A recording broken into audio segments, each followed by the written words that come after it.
Abusia, you write in some name fansome the donano and yet umbrella. Yet so around a KenOfori on the OSP, a year and send some no. Abusia, mempa ba because in some day, the dona day, it's near the brewer announce watch a prayer, not why they would see. Minnesota dona a paba, a OSP, and the KenOfori and send some, but there is more details into this. Now, we and a legal practitioner, Bakopa or respected, a year or my watch an adrenaline effort science and similar watches where OSP a year may be in Chey, Yamianu no cranny. I was say, Yeshe, near there, not ye cat and wansem. Adinti and a year ununyam fui or desa in some way a year de air to the Ninamuno, and as a casa, any Niamuno or Casa Aquacusi say. OSP yes am kokwasa bia or yama KenOfori aye de afan hodi na OSP enka wasa by this time kwana e wasa nka wasizi aye KenOfori na japade nyina anase e wasa OSP it is a must so e wasa why de wasizi aye KenOfori japade nyina aye de e wo oman Ghana mu a na o hye OSP say OSP anya sa de na ono ankasa ebe lead the crusade no na wakwa akopie mu e wo aye presidency Omano be na wotwemienu se wanya ho hwe a ono abekwa akopie mu ewo eye presidency na ode eye petition eko na wamye yi eye OSP aide every one se ose onye hwe na so wotewo na sasanse mu no obeye no kokwasa da bi ono de wakoye Ghana ni emapa na wakoye mrani nim ne de obehwe sasanse mu no obepe ne pemesibro ode nsem bebre ena ye de ena tuja yenko ne nkonkote yensama onunyamfo yi ode tuja or to speak to, because I don't understand. Okay. If we pay them 1.4 billion and contract itself is void, then let us go for the entire amount, because the contract itself is illegal. Okay. Let's go for 1.4 billion rather than saying we are going for 125 million. Martin is there. Aligns with the OSP's detailed findings in this report. This question that Professor Jampo is asking, Counsel, that in his understanding, if there was this amount of money spent or paid in a void contract to SML for no work done, but we are recovering just 125 million. Yeah, where's the justification? I perfectly agree with Professor Jampo. That side of the OSP report doesn't add up. It doesn't add up because it's just like the way KPMG made some mistakes in its own report. Because what Jampo is speaking is law. That if the contract is void, and not just the voidness, but let's bring some education. The Supreme Court says when something is void, it doesn't necessarily mean we will not pay. They will look at it on a case-by-case basis, okay? That's what the law, the current state of the law. So it means that this one, when it comes to the recovery, civil recovery, where when it gets to the Supreme Court, they say they will consider each case on its merits. But the good thing for us here is that the OSP's own report shows that SML did not do the work. Mr. Okanse, I got the chance to get to some of the paragraphs. Look at paragraph 215. Even before 212, 215 mentions how the SML flow meters couldn't work. Then there's paragraph 212, then 213. There are many other paragraphs that show that SML didn't do the work. So, and with that, I don't see how Kiseja being saying he'll recover only 125 million. So that part, I agree. Sometimes maybe he should have said the investigations. I mean, he will come out with the final figures when he's done with the, the charges. Because that much, I agree with Professor Jampo. We are going to take all that money. Because look, when you look at the paragraphs, you see even from 164, 165 onwards, you will still see how SML was not up to the task at all. They kept lying and lying. And please, so when you look at the 215, 212, etc., you see how the reports, some of the reports were now being taken to Ofori. So Ofori was the one receiving reports of SML's false performance, etc., and he didn't do anything to stop them. So as for Ofori answering, he has a lot of questions to answer on this deal, because at that point, he was receiving this report when SML was lying that, oh, our figures are good. First, they said their figures were tallying with the icons. Then later, they saw that they were lying. Then they said, oh, they need to change their flow meters. Look at paragraph 215 onwards. They say we'll change the flow meters. So all that while, why were we paying when the work was not being done? The man is telling you that my machines are not working. So how are you paying him? And that's how come we come back to the Manasseh documentary. The head of IT, you see the guy, is it Mohammed or so? You see him, Gani. A picture is worth 1,000 words. Okay? He's saying their equipment are not the best. The GRA MPA equipment for measuring the flow meters, etc., are better than the SML one. So why are we paying? Why are we paying when the man is there? It's not even like a phone call for somebody to come and say his voice has been doctored or anything. You see him with your own eyes. So I agree with Professor Jampo. I see. And Council, because this matter, by the end of the month, we'll get to know what the OSP intends to do. He didn't give any indication of the consideration of trial in absentia, an option that you have been, not just you, like Kofi Bentel and others have been pushing. Regardless of this finding, he still says he wants to go through the extradition process. Look, if Kissi Ejabin insists on that, I'll be the first to present a petition for his removal from office. I'm saying this Article 146 proceedings. If Kissi Ejabin insists that he will not put Ofori-Atta before court immediately so that we can freeze his assets, I'll be the first to present a petition for his removal. Mr. Okansi, I don't know how many times I have to cry this point, that as we stand here today, okay, OSP has not frozen his assets. If they've done and they are hiding it, then they should come out, because if you don't give us information, this is how we'll analyze. I'm saying that Ofori-Atta has many assets in Ghana. The shares in Enterprise Insurance, Data Bank, the houses, other businesses. So we need to be able to put him before court so that we can get the longer duration freezing asset. Currently, if you look in the OSP Act, the Act 959, yes, I think they have up to 14 days. Yeah, there's one which is 7, another 14. I don't have the act here. Obviously, I've traveled. But the key thing is that Kissi Ejabin's powers to freeze is limited. The maximum will be 14 days. So he has to go to court and get a longer freezing order. Now, he cannot have that when there's no case in court against, Ofori-Atta. So after charging them, and I explained the last time, when he says he's charging somebody, charging is done in the OSP office. So charging is not taking the person to court. So police charge in the various police stations across Ghana. Charging is done there for stealing so many offenses, right? Even murder, they do that. But later on, the Attorney General takes over.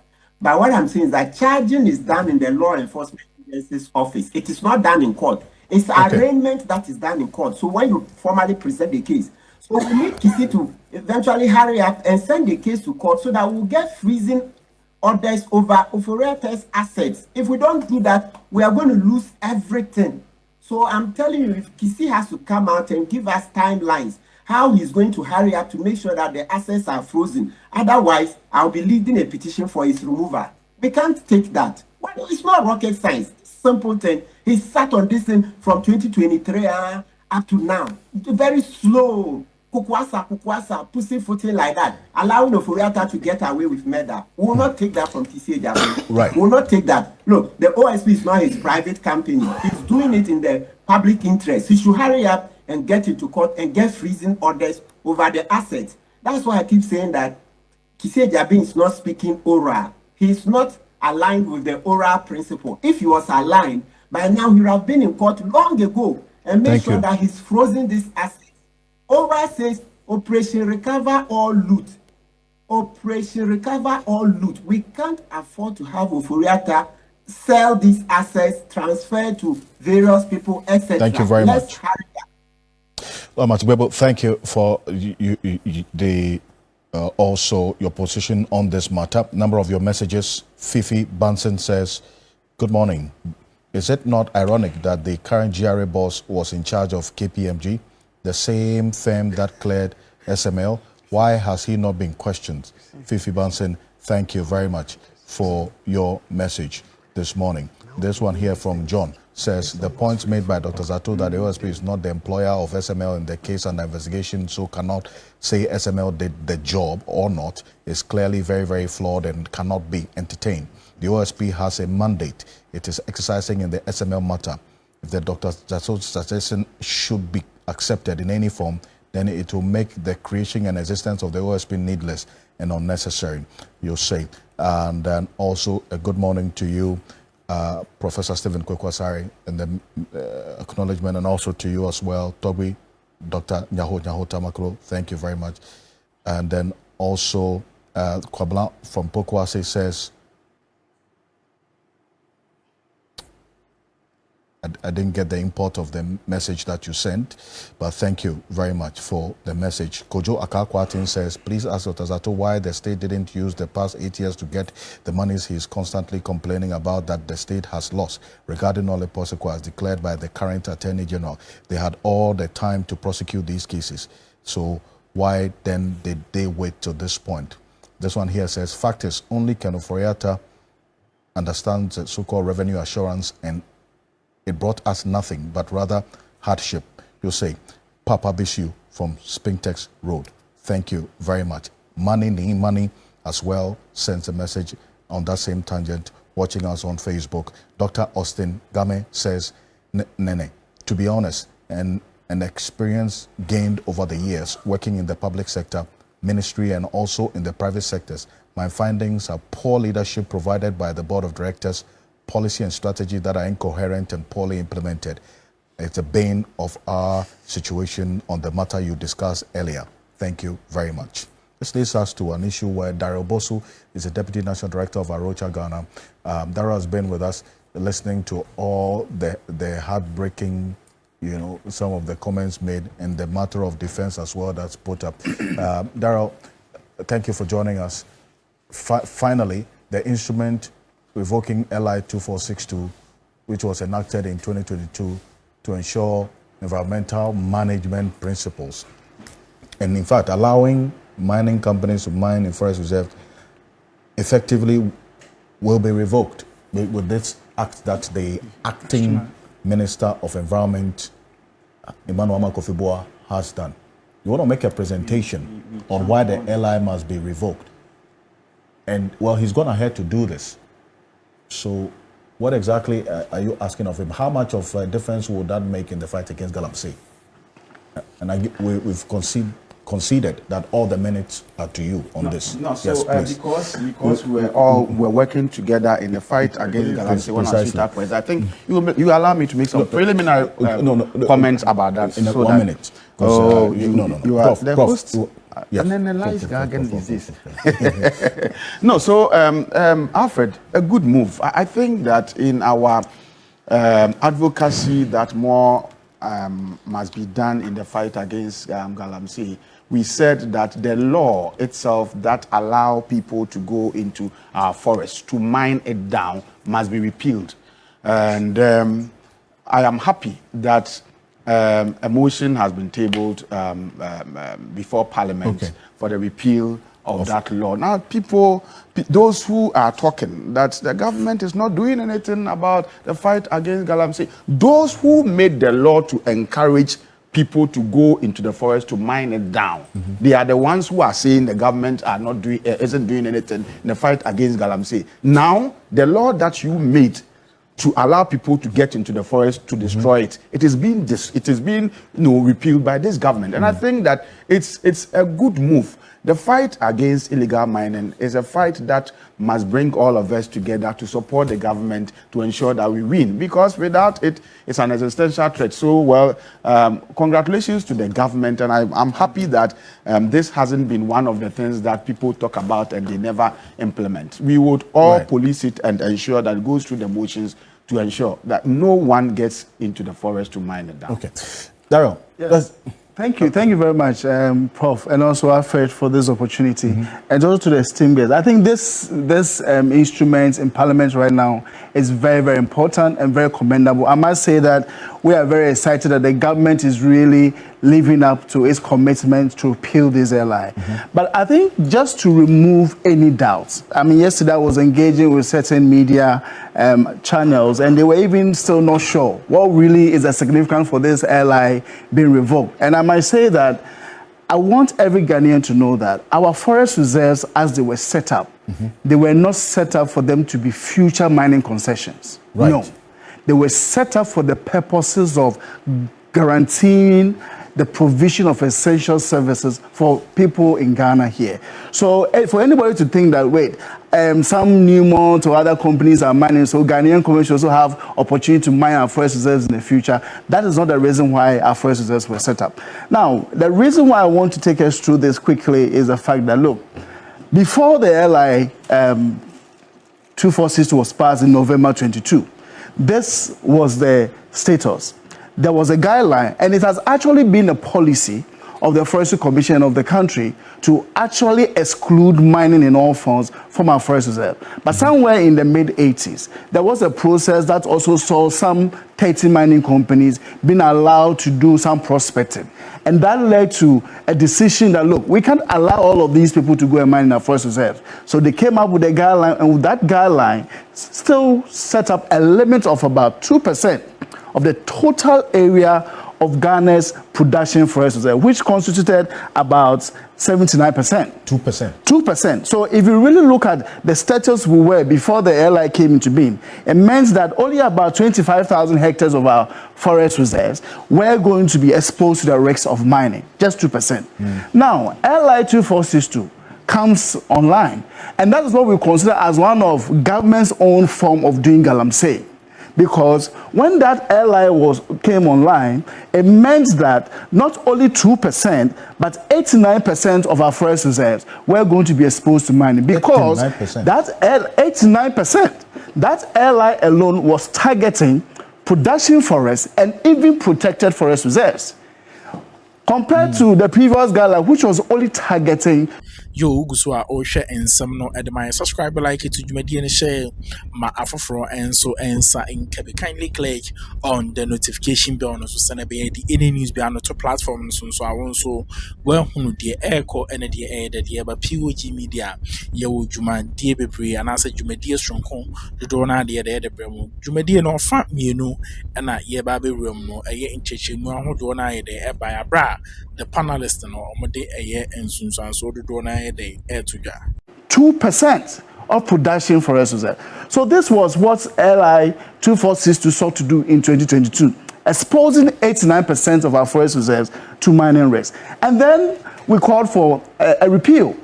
Government came 2025. Actually, the previous government tried it. There was an instrument, we all saw it, but it never went to Parliament. This government came, they also said they were going to repeal it. Somehow, they decided to amend. But I want people to understand the implication of that amendment. It only meant that 79%, it only meant that we're going to expose 79% of our forest reserves to mining. So only 10%. Between LI 2462 before the amendment, only 10% difference. And that's why we said that we needed to come back to the status quo where we had just 2% of our mining forest reserve exposed to mining. And that is why we are very excited that the government has taken steps not only to listen to the people, the voice of the people, but also to guarantee the protection of our forest reserves. But I must say that, look, this is only the battle half won. This is not going to solve the problem of galamsey. The government has also indicated that they are going to take steps to completely exclude mining from our forest reserve through the review of the Minerals and Mining Act 703. So we are really looking forward to that. But let's also not forget that even when the laws are in place, as a country, we need to stay vigilant and make sure that law enforcement, compliance mechanisms, and all of these things are in place. And I think that this is, for me, very, very crucial. And we must really come. And we are looking forward to the 21 days to elapse. And then we can all really be very happy about this progress that has been made. But Alfred, I want to step away from this, but I know we'll get the opportunity to comment on it. There is something right now happening in Atronsu. Seshwi Atronsu, between Awaso and Seshwi Bibieni. that community is struggling as we speak to keep away miners. Miners who have come to the community with excavators, connected, people who have identified themselves to be connected to the NDC. One particular person called Joe K, who has actually threatened the youth of the area that he is going to mine at whatever cost. We are calling on the municipal assembly, we are calling on the municipal police commander and NIMOS and every concern, even the regional minister, to really intervene. So this is what I'm just talking about. Yeah. We have put in place these measures, but it does not solve the problem of the marauding incidents of Galamsey all over the country. So it is only the battle have won, and we need to do more to support communities that are close to forest reserves, that are also trying to protect their community lands. Now, yesterday, NIMOS got some resource backing and support. Some number of pickups and others. They've been asking for resources. When you met the president, I mean, I'm talking about the CSOs, he put an amount of money, a figure. The minister was asked a question, how much they would need in this fight against Galamsey. So you need a resource to be able to fight the menace. Yes. And that's where the challenge is, because we can't have a lot of the resource. So without it, then what? Well, Alfred, I think you talk about a very important point, and that's why we have always told ourselves that, look, when we sat down for this Galamsey to get out of hand, eventually it is the state that's going to take the bill. You and I are going to be charged, we're going to be compelled to pay some taxes, to find some resources, to resource the very institutions that should have done their work in the first place. And that is why NIMOS has been set up. You have an excellent strategy in place, but they don't have sufficient resources and logistics to deploy. So they are really there. We all know NIMOS is there, but they are struggling. It is good to hear that they've been given some pickups and some, but that is not, they need nothing less than 30 million Ghana cedis just to deploy to the 21 locations that they've talked about. If you have listened to the Honorable Minister for Lands in the past, he said that, look, we will need about $10 billion to really fight Galamsey. So really, if you look at what we claim we are getting from the whole gold value chain, and you ask yourself about the trade-offs, then the question is it really worth it? Because at the end of the day, we must fix the rivers for us to have wholesome water to drink. So is it worth it? And that is why we don't see why a government thinks that I can take the gold and not be bothered about what happens to the rivers and to the forest. These are very critical issues that we cannot discuss without really looking at the cost-benefit analysis of the whole value chain that we are so very much interested in prioritizing over everything else. Isaac, that's a quick one on this. And Daryl, you can take a seat now. Okay. Yes, Isaac, quick one on this while we round up. So, I mean, this is very exciting to hear, to read that, you know, the LI to revoke mining in our forest is eventually, you know, coming on board. Hopefully, we see it out. It's an important step. As Daryl comments, is not the end of it. We need to keep fighting, you know, and actually ensure that, I mean, the guys who have been mining in the forest, most of them are not doing it under any law. Yeah. It's still illegal. So whether you have the law or not, you still need to put in measures to, you know, as it were, protect the forest. There's an important conversation about the cost benefit of mining, you know, and especially mining in our forest. The Atiwa forest, for example, very rich in bauxite. There's been conversations about trying to, you know, exploit the bauxite in that forest. But that forest has been, you know, I think as far back as 1997, has been listed as one of the 38 most important places on Earth, you know, just because of the biodiversity, species, and stuff like that, you know. And if you look at our track record, mining around, you know, what we've done to our rivers and all of that, I don't see how we will be able to, you know, extract that bauxite and not totally destroy those biodiversity, which is very essential. It is the head pond for about 3 major rivers that we have in the country, you know, providing livelihood to millions of Ghanaians, you know, and we just want to go in there, take the bauxite out. the Ejebo eja enya bebedru aha enya di dwumadie no ebesi ede amamo minim se ohu adwuru minim se we've enjoyed as well. POG Media yede no yepese ohu Ghana mu yepese ohu de Ghana eko ya amanyosem mu yimpuntu ene ye kan ko ni nyina no POG Media ene yede exclusive bede ebebre mu tigebre na hwe eye ye dwumadie no ede maye na Mr. Mon subscribe like to dwumadie no share na ma for friends and Kabi. Kindly click on the notification bell no so send be any news biano at a platform no so I want so the echo and the POG Media yenemo amakram